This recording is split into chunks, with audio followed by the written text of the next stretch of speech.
Texas is home to many different types of ants. For example, the harvester ant. These ants collect seeds from plants in the wild and pile them up in their nest for their larvae to eat to become adult worker harvester ants.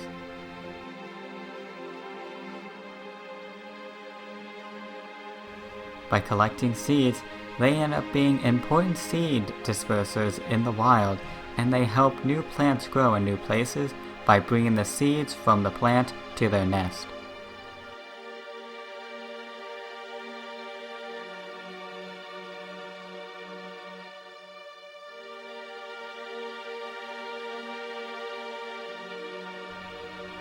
They are also important for airing out the soil, since their nest can be up to 10 meters deep.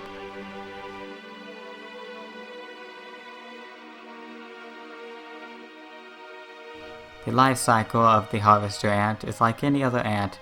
They go from an egg laid by the queen, to a larvae that eats protein, and then to a pupa, and out of the pupa comes the adult worker ant.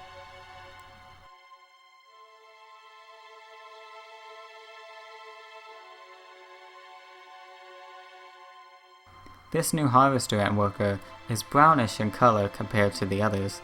Their exoskeleton takes a few days to harden and to become the correct color. And during that time, they stay inside the nest to tend to the eggs, not to leave the nest since they aren't fully protected.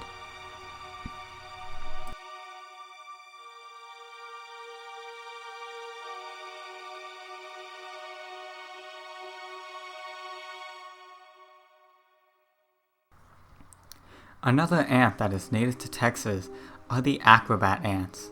They are good examples of ants that can have multiple queens.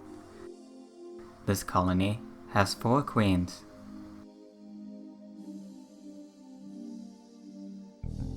These acrobat ants have stingers, but some ants, like carpenter ants, don't, and instead have formic acid instead.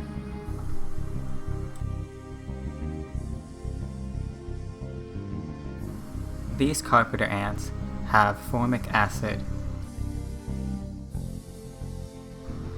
They can spray other bugs when they feel threatened, but it can't hurt humans unless it gets in your eyes.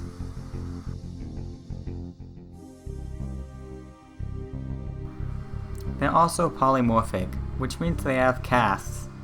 They have the queen, minor workers, and major workers with large heads.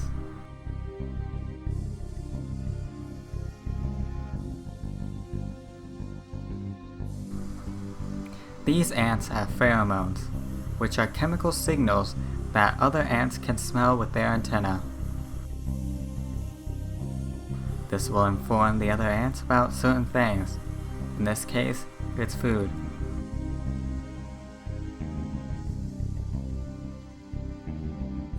And other ants will come and drink the hemolymph, or insect blood, from the spider and give it to their larvae for protein.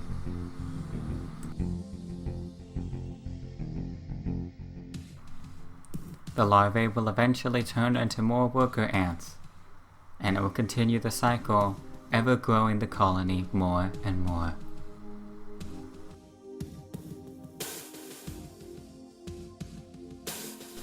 There are many different types of ants in Texas, but you don't see a lot of them because of the fire ants, which are not native to Texas.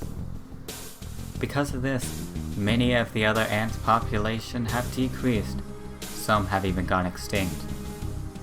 So we need to preserve the other ants that are not fire ants. We need to preserve the ants that are native to Texas. So next time you decide to step on that ant pile, think for a second. Is this a fire ant pile? Or is this just a native ant species trying to survive?